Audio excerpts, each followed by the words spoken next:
자, 말씀 들어가겠습니다. 저는 GOP에서 군 생활을 했어요. 어느 날 커피 방문을 하려고 이렇게 가다가 GOP는 이게 거의 뭐 자연이 천연 그대로 그냥 놔둔 상태거든요. 독수리 한 마리가 여기는 왜 이렇게 비행기가 많이 날아다니니 정말 이놈 죄송해요. 아유 저 제 방에서 뭐 녹음하려고 이렇게 하고 있으면 비행기가 왜 이렇게 자주 날아다니는지 모르겠어요. 여러분 좀 조치 좀 취해주시고 기도 좀 많이 해주시기 바랍니다. 그 독수리가 한 마리가 길가에 이렇게 앉아 있는데 멧돼지인 줄 알았어요. 엄청 커요. 이게 날개를 이렇게 쫙 펴면 한 5m, 한 10m짜리. 원래 군대에는 뻥이 심하잖아요.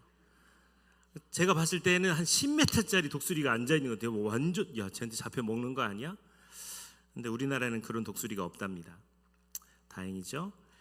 미국의 새 국조는 독수리예요. 흰머리 독수리예요. 미국을 상징한 독수리죠. 그래서 1984년 로스앤젤레스에서 올림픽을 할 때 거기는 헐리우드가 있으니까 이런 기획 이벤트 하는 사람들이 많아서요. 개막식을 할 때 역사적으로 개막식을 할 때 흰머리 독수리가 미국 국가가 연주될 때 이게 촥 날아서 오륜기 위에 딱 앉는 것을 기획을 했어요. 근데 문제는 흰머리 독수리가 없어요. 그래서 수소문하다 찾은 것이 야생 조류 연구소를 통해서 흰머리 독수 한 마리 범버라고 하는 그 독수리를 찾았습니다. 근데 문제는 이 독수리는 22년 동안 날아본 적이 없어요. 너무 과잉보호 속에 자라서 이렇게 살이 많이 쪘습니다. 그래서 이런 기획 안에서 이걸 준비해야 되겠다 해가지고 조련사들이 일단 얘를 다이어트를 시키고요. 그리고 나는 것을 훈련시켰어요. 근데 스트레스 받아서 죽었어요. 이런 거 좋아요. 아이쿠, 공감. 남부전원교회는 공감하는 교회예요. 그래가지고 신문기자 한 사람이 사람들은 범버에게 날기를 요구했으나 범버는 너무나도 오랫동안 과잉 보호와 비만 때문에 그 요구에 부응하지 못했다. 자, 여기에서 한 가지 질문 드립니다. 독수리에게 날라고 요구하는 것이 부당한가요? 이것이 과도한 요구인가요? 그렇지 않아요. 당연한 요구예요. 그런데 이렇게 날지 못한 독수리 같은 모습이 우리 성도들에게 있다라는 겁니다. 우리들이 그렇게 살아갈 때가 많아요. 독수리처럼 멋지게 날고 멋지게 비상하라고 성경에서는 그리스도인들의 모습을 독수리처럼 이야기합니다. 제가 사진 한 장 더 보여드릴게요. 그러니까 어제 설교 준비하다가 제가 발견한 건데 독수리가 이 물 밑으로 쫙 내려가서 물고기를 잡을 때 저렇게 연속 동작인데 마지막 10점 만점에 10점이에요. 다이빙 기가 막히게 하지 않습니까? 저걸 이제 사진을 찍었는데 저런 사진이 없대요. 그래서 오늘 설교하라고 하나님이 어제자로 올려주셨어요. 너무 기가 막힌 자세 아닙니까? 여러분, 독수리는 새 중의 왕입니다. 이 수리과의 대형 조류예요. 몸무게는 한 3-4kg 나가고요. 길이가 한 1m입니다. 날개를 쫙 펴면 한 3m까지 가는 대형 조류입니다. 더 놀라운 것은 최고의 높이까지 올라갈 수 있는 게 5,000m까지 올라간답니다. 시속은 200km 정도 빨리 날고 1초에 55m를 날아가요. 그럼 100m 달리기로 하면 얘는 2초면 똑딱하면 가는 거예요. 엄청 빠르죠? 진짜 멋진 새예요. 정말 너무너무 멋진 새인데 이 독수리가 멋진 것은 보통 폭풍우가 오면 모든 새들은 자기의 그 둥지로 가서 숨어 있는데 독수리는 오히려 그 폭풍우를 타고 더 높이 올라가서 그 구름 위에서 모든 것을 유유히 보는 그 새가 독수리입니다. 하나님 우리가 독수리 같은 인생을 살도록 하기를 원하신 거죠. 그래서 오늘 본문 말씀에 보면 이 독수리 이야기가 등장합니다. 신명기 32장 11절 말씀 마치 시작.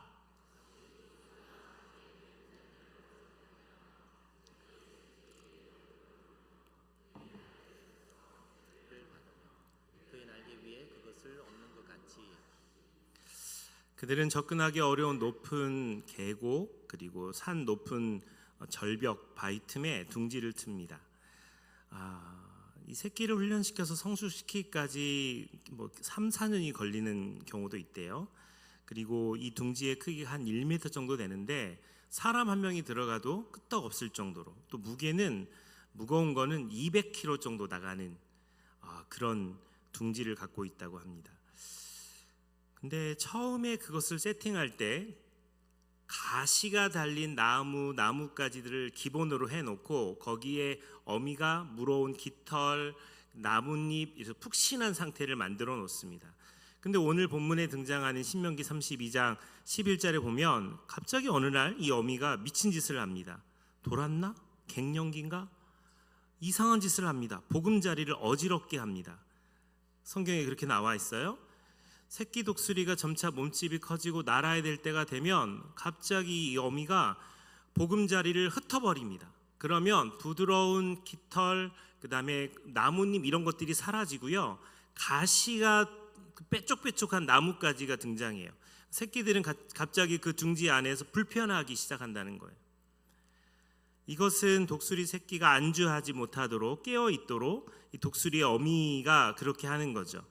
여러분, 독일에서 이런 거를 연구했어요.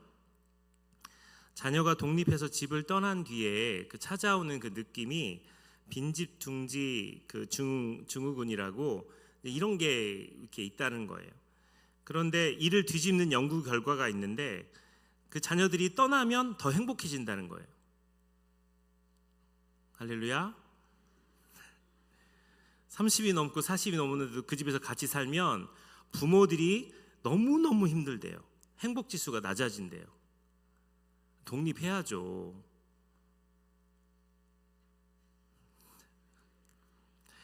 자녀들이 떠나는 게, 독립하는 게 그게 맞아요. 근데 계속 품고 있으면 행복하지 않는다라는 연구 결과가 있어요. 그러니까 독수리도 이 자녀들을 사랑하지만 계속 두고 있을 수가 없어요. 독립해야 돼요.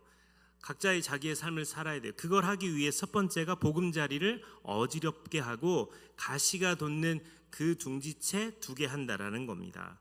그리고 11절에 그 새끼 위에 너풀거리며 라고 되어 있어요. 어미 독수리가 이제 시범을 보이는 거예요. 너풀거린다는 건 이렇게 나는 거야 라고 이렇게 보여주는 겁니다.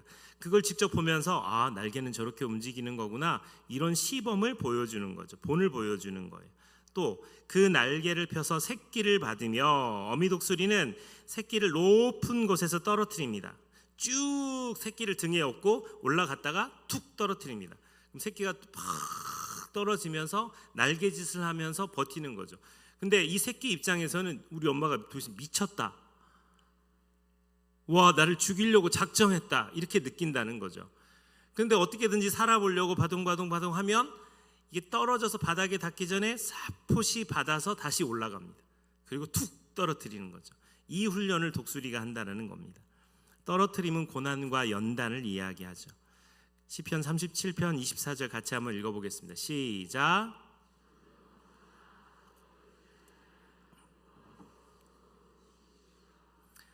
우리 하나님도 우리에게 이렇게 하세요. 우리를 훈련시킬 때 우리를 툭 떨어뜨리십니다. 왜냐하면 날기를 원하시니까 그렇게 합니다. 그런데 그 과정에서 넘어지기도 하고 엎드려지기도 하지만 아주 엎드려지진 않습니다. 왜냐하면 주님이 우리를 붙들고 계시기 때문에 그렇습니다. 계속해 11절에 그 날개 위에 그것을 엎는 것 같이, 여러분 광야에서 출애굽한 이스라엘 백성들은 40년 동안 광야에서 제일 자주 보는 새가 독수리입니다. 독수리의 생태를 이 이스라엘 백성들은 너무너무 잘 알아요. 그들은 독수리가 자기의 새끼를 훈련하는 과정도 보았어요.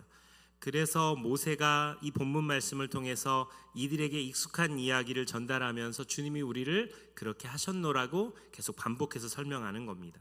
이사야 선지자도 이사야 31장 5절 말씀에 같이 한번 읽겠습니다. 시작.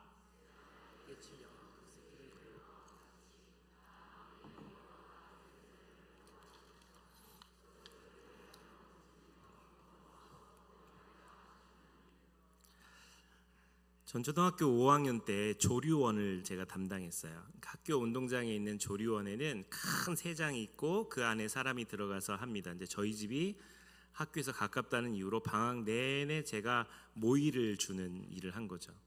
초등학교 5학년 때 그 조리원에 들어가면 칠면조가 제일 말을 안 들어요. 그 칠면조가 어린 초등학생이 들어오잖아요. 그러면 덤빕니다. 모가지를 바짝 세워갖고 덤벼요. 근데 제가 그때쯤 야구를 했었어요. 그래서 빗자루를 가지고 들어가가지고 칠면조가 덤비는데 정말 세게 그냥 딱 때렸어요. 그때 쾌감이 지금도 남아있어요. 얘 모가지가 팍 돌아갔어요.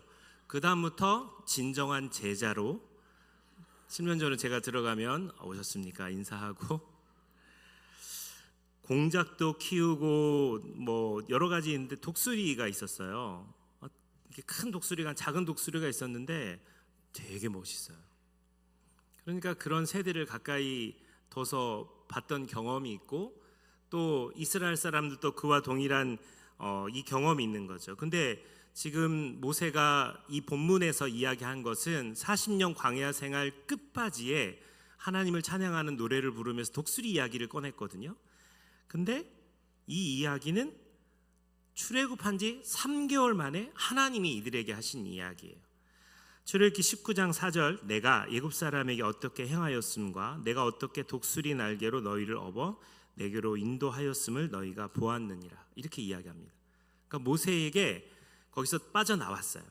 그 과정이 모세가 순간적으로 생각이 드는 거죠. 떨기나무에서 하나님 만났죠.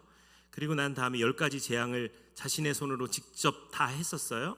그리고 난 다음에 홍해에서 애굽의 군대가 몰살되는 것도 다 보았습니다. 그러니까 그들을 그렇게 이끌어 가셔서 애굽에서 이 광야로 데리고 나온 장면을 하나님은 독수리의 날개에 업어서 너희들을 이렇게 데리고 나왔다 이걸 설명하고 있는 거예요. 근데 모세 입장에서는 그게 너무 좋았던 것 같아요. 40년이 지나고 마지막 설교를 하면서 독수리의 날개치고 우리를 업어서 이렇게 하셨다는 것을 다시 설명하면서 감동을 하고 있는 거예요. 그리고 출애굽기 19장 5절 6절에 보면 이게 되게 중요한 말씀인데 같이 한번 읽겠습니다. 시작.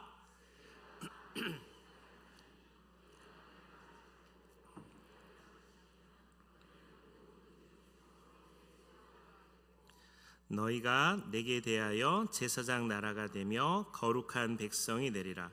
너는 이 말을 이스라엘 자손에게 전해할지니라.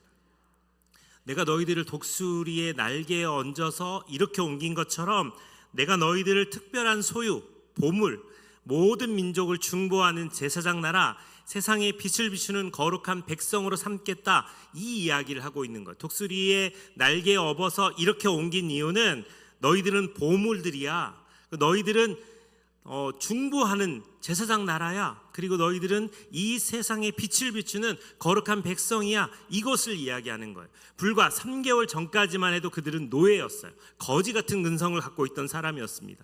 그냥 인생 뭐 있어? 먹고 사는 것만 잘 해결되면 돼 라고 하는 생각을 갖고 있던 사람이에요. 근데 하나님께서 그들 그렇게 보잘것없는 사람들을 데리고 나와서 너희들은 나의 보물이고 너희들은 제사장이고 너희들은 내가 택한 사람들이야 이렇게 축복하고 계신 거예요.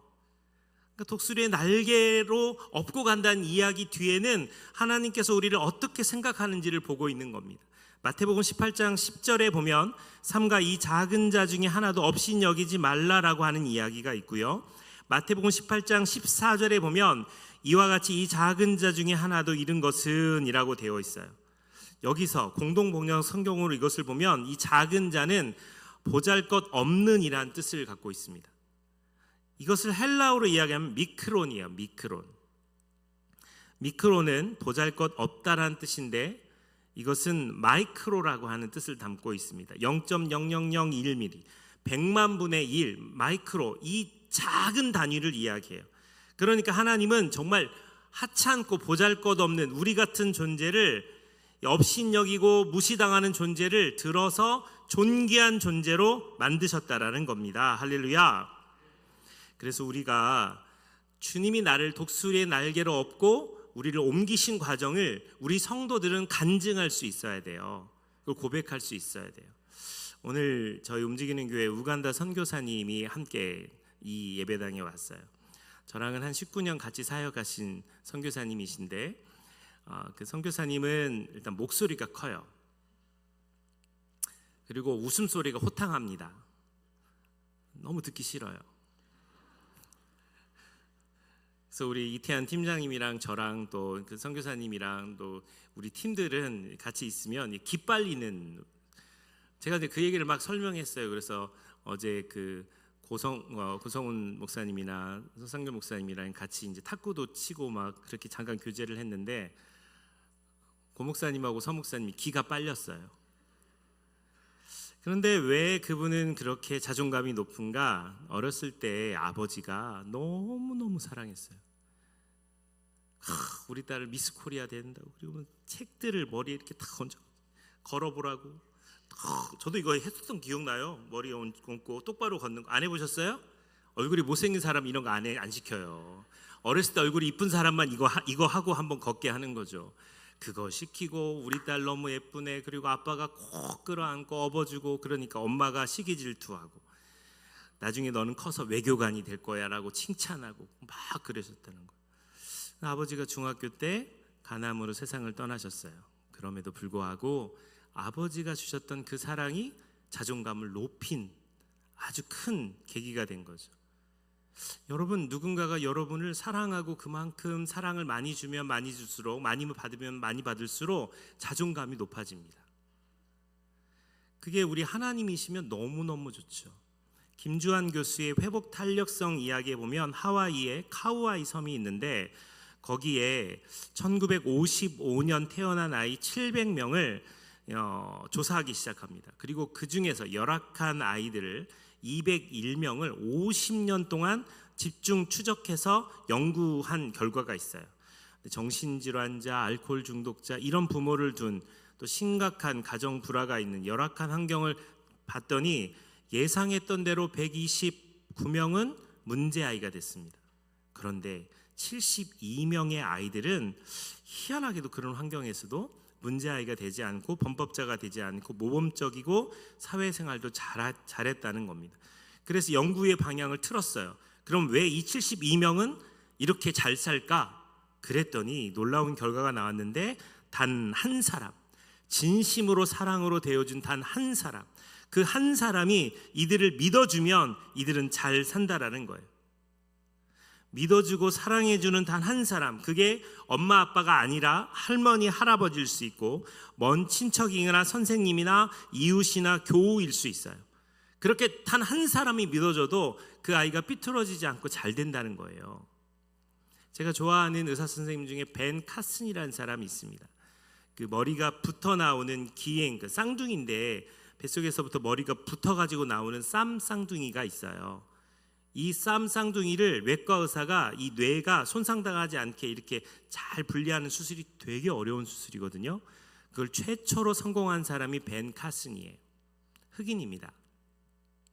어렸을 때 공부를 너무너무 못했어요. 전교 꼴등이었어요. 그러니까 애들이 바보라고 천치라고 이렇게 놀리던 아이예요. 초등학교 5학년 때 초등학교도 안 나온 그의 어머니가 우리 아이들 이렇게 맨날 TV만 보고 이렇게 바보 멍충이로 키울 수 없다고 느껴서 아이들을 강제로 도서관에 데리고 가서 일주일에 한 권의 책을 무조건 읽게 했어요. 그런데 벤 카슨이 처음 읽었던 책이 돌에 관련된 책을 읽은 거예요. 돌 모양. 그래서 그 돌 모양의 책을 읽으면서 돌에 대한 관심이 생겼어요. 집으로 돌아오는 그 철길에서 이렇게 돌을 하나 들면 이거는 현무암 하고 이렇게 던지고, 이거는 흑연 던지고, 이거는 개똥 이렇게 던지고, 돌에 대해서 관심이 높아졌습니다. 어느 날 과학 시간에 선생님이 이 돌 세트를 딱 들고 와가지고 그 중에 돌 하나를 딱 들면서 자, 이 돌이 뭔지 아는 사람이라고 질문했어요. 근데 아무도 몰라요. 그러니 선생님이 반장, 그래서 반장도 몰라요. 부반장 몰라요. 그때 벤 카슨이 현무암이라고 조용히 말했어요. 근데 이 과학 선생님이 그걸 들은 거예요. 현무암 누가 말했지? 아이들이 동시에 말한 벤 카슨을 보고 갑자기 전교 꼴등인 얘가 그런 얘기를 하니까 까르르 웃기 시작했어요. 근데 이 과학 선생님은 그 기회를 놓치지 않았습니다. 아니야, 야 카슨 너 일어나봐. 너 이 현무암이 어떻게 만들어진지 알아? 그랬더니 화산 폭발에 의해서 식어서 그 얘기 설명하니까 박수를 막 치게 하더니 우리 반에서 반장도 부반장도 모르는 걸 벤 카슨만 이걸 아는 거라고 그러면서 칭찬을 해준 겁니다. 그 아이는 그때부터 공부하기 시작합니다. 초등학교를 졸업할 때 1등으로 졸업했어요. 중학교 졸업할 때, 고등학교 졸업할 때 1등으로 졸업했어요. 1등 싫어요, 여러분? 1등으로 졸업했어요. 전교 꼴등인 아이가. 왜요? 그 선생님 때문에. 그렇게 한 사람 믿어주는 사람이 있으면 이렇게 잘 되는 거예요. 여러분, 독일에서도 동일한 실험을 해봤어요. 660명의 아이들의 성장 과정을 추적 연구해봤습니다. 불우한 청소년 146명 중에 85명은 학교를 자퇴하고 마약과 폭력을 일삼았지만 66명은 역경을 극복하고 잘 자랄 수 있었습니다. 그래서 이게 사랑으로 돌봐준다는 게 얼마나 중요한지, 사랑한다고 말하는 게 얼마나 중요한지, 이게 너무너무 중요해요. 사랑한다고 말하고, 사랑한다고 이야기하고, 사랑한다고 말하고, 널 너무너무 사랑해, 난 너 기대해, 난 네가 잘 될 거라고 확실하게 믿어, 넌 잘 될 거야, 이런 말들이 우리 입에서 계속해서 나와야 돼요. 늦었다고요? 아니요, 그렇지 않아요. 지금도 늦지 않습니다. 자녀들이 성인이 됐어도 결혼을 했어도 엄마 아빠가 그런 얘기를 계속 해주면 해줄수록 그것이 큰 힘이 된다라는 거예요. 하나님이 날 독수리 어미처럼 이렇게 업어서 키우셨다는 사실을 믿고 경험하고 간증할 수 있는 사람, 그 사람은 저 높은 믿음의 세계에서 남들이 보지 못하는 영역을 보는 놀라운 역사가 있습니다. 그게 우리의 환경과 상황과 아무 상관없어요. 진짜 믿음으로 하나님이 그렇게 하신 걸 믿는 사람은 닭이 아니에요. 그 사람은 이미 독수리입니다. 사진 한 장 띄워주시겠습니까? 투투 대주교라고 이 남아공의 인종차별과 싸운 인권운동가인 이분이 이라크 전쟁이 한참일 때 미국을 방문합니다. 그래서 이라크와 미국이 전쟁을 치르고 있을 때 노벨 평화상을 수상한 사람이거든요. 강연을 하니까 미국의 지도급 인사들 6,000명이 모여서 그분의 강연을 듣습니다. 이분의 강연의 맨 마지막에 갑자기 닭을 키우는 농부 이야기를 하게 돼요. 근데 그 닭 무리들, 새끼 닭 무리에 어미를 잃은 독수리 한 마리가 끼어 있었는데, 이 독수리는 닭들하고 같이 생활을 하다 보니까 자기가 독수리인 걸 잊어버리고 등치는 큰데 마치 닭처럼 먹이를 쪼아 먹고 있는 겁니다. 그게 너무 안타까웠어요, 이 농부가. 그래서 넌 독수리야, 넌 독수리야라고 계속 말해주는데도 못 알아듣는 거죠. 그래서 그 독수리를 안고 산 높은 곳에 올라가서 너는 독수리야, 넌 날 수 있어, 넌 날 수 있어 하고는 쫙 던졌대요. 그랬더니 그 독수리가 날더라는 겁니다. 투투 대주교가 이렇게 이야기합니다. 당신들은 독수리입니다. 그런데 지금 무슨 짓을 하고 있습니까? 당신들은 독수리인데 지금 뭐 하고 있는 겁니까? 이 질문을 던졌던 거예요. 여러분, 하나님은 우리를 특별한 소유로, 제사장 나라로, 거룩한 백성으로 불러주셨어요. 그런데 우리는 독수리로 부름받았는데도 불구하고 닭처럼 살 때가 많아요. 사소하고 별것 아닌 것에 시간을 뺏길 때가 많고 그것에 목숨을 걸 때가 많아요. 여러분은 독수리입니다. 할렐루야. 옆 사람에게 이렇게 인사하세요. 여러분은 독수리입니다. 하나님은 우리가 높이 날기를 원해요. 벽이 아무리 높아도, 담이 아무리 높아도 우리가 독수리면 그건 아무것도 아닌 거예요. 넘어갈 수 있는 거예요. 그럼에도 불구하고 우리는 닭처럼 생각할 때가 많은 거예요. 독수리 날개로 업어온 너희여. 이 감동적인 서사가 너무 좋았던지 이 모세는 3개월 때 들었던 그 이야기를 40년이 넘어서 우리에게 소개하고 있는 거예요. 저도 40년 뒤에 이 설교를 할 생각이에요. 몇 살이지 그러면? 90살. 여러분 그땐 제가 은퇴해서 못 하겠네요. 근데 이게 너무 좋았던 거예요. 너무 좋았던 거예요.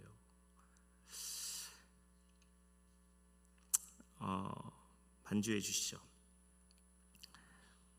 저희 사촌 형님이 아프셨는데 참 하나님의 은혜로 하나님이 살려주셨어요. 뇌에 문제가 있어서 병원에 들어갔는데 수술도 12시간이 지났음에도 불구하고 또 완쾌하게 해주시고 왼손을 좀 잘 못 짚는 게 있었는데 나오시기 전에 심장 스탠스 2개를 박아가지고 그 문제가 해결되니까 손도 양손이 정상이 되었어요. 인지 능력도 아주 훌륭하게 다시 돌아왔어요. 너무 감사해요. 그 형님이 결혼식 할 때 제가 주례를 봤어요. 제가 주례를 하면서 저는 우리 교회 제가 목회하는 현장에서는 주례하면 주례비를 받지 않습니다. 그러니까 아비가 자식의 결혼식에 주례하면서 돈을 받는 게 저는 불합리하다 생각해서 물건으로 받아요. 일부 예배 때도 이렇게 이야기했는데 농담이고요. 양복 같은 것도 안 받아요. 절대 안 받아요. 걱정하지 마세요. 제가 그래서 그 주례를 하고 난 다음에 돈도 안 받고 아무것도 하지 말라 그랬어요. 그런데 그분들이 신혼여행을 갔다 온 다음에 저에게 선물 하나를 가지고 오셨어요. 그 선물이 만년필이었습니다. 만년필 이딴 거 필요 없는데 만년필을 쓸데없는 만년필을 줬어요. 누가 요즘 만년필을 써요? 그래서 열어봤어요. 볼펜이었어요. 실망은 더했습니다. 차라리 돈으로 주지. 나는 말은 하지 않았지만 제가 이거를 제 아내에게 줬어요. 그래서 제 아내가 이걸 갖고 있고 그리고 어느 날 신방을 가다가 이제 그 형님이 주머니에서 딱 꺼냈는데 가오리 지갑 아세요? 가오리 지갑? 아 여기는 시골이라 그런 거 잘 모르시는군요. 가오리 지갑이라고 있어요. 그거는 소매치기가 이렇게 싹 면도칼로 해도 뚫리지 않는 지갑이에요. 전 그게 저에게 필요했어요. 이거 말고 지갑이. 그래서 그 형님에게 난 볼펜 필요 없는데 난 지갑 있으면 참 좋겠는데 라고 이야기했어요. 눈치가 좀 빠르면 둔한 사람이었어요. 그러면서 이런 얘기를 해요. 목사님 이 지갑보다 그 볼펜이 더 비싸요. 그래서 제가 볼펜이 비싸면 얼마나 비싸다고 이 지갑 얼마예요? 했더니 한 15만 원 정도 하대요.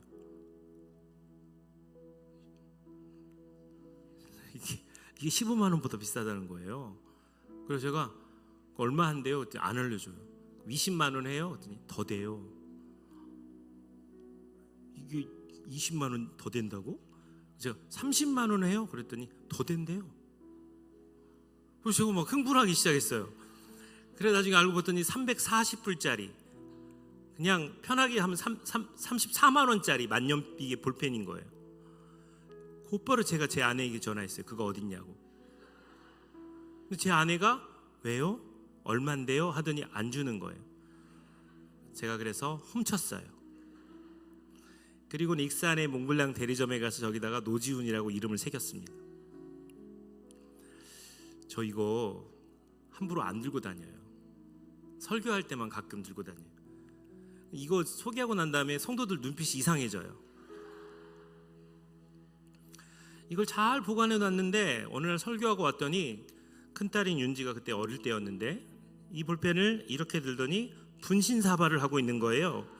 그래서 제가 싼 볼펜을 주고 윤지야 다른 건 다 건드려도 되는데 이거 건드리지 마. 여러분 제가 처음에 볼펜 이야기를 했을 때도 아마 여러분은 이 볼펜의 가치를 몰랐을 겁니다. 이 몽블랑 볼펜은요 제 딸아이도 몽블랑 볼펜 64만 원짜리를 선물로 받았어요. 아빠보다 훌륭한 딸이에요. 근데 몽블랑 볼펜이 얼마나 비싸냐면 500만 원짜리도 있습니다. 오늘 아침에 검색해 보니까 뭐라고 이게 도대체 이게 뭐라고 몽블랑이라고 볼펜 자체가 이렇게 이거를 모를 때는 그냥 볼펜이었어요. 근데 이 가치를 아니까 이거를 뭐 소중하게 여기는 겁니다.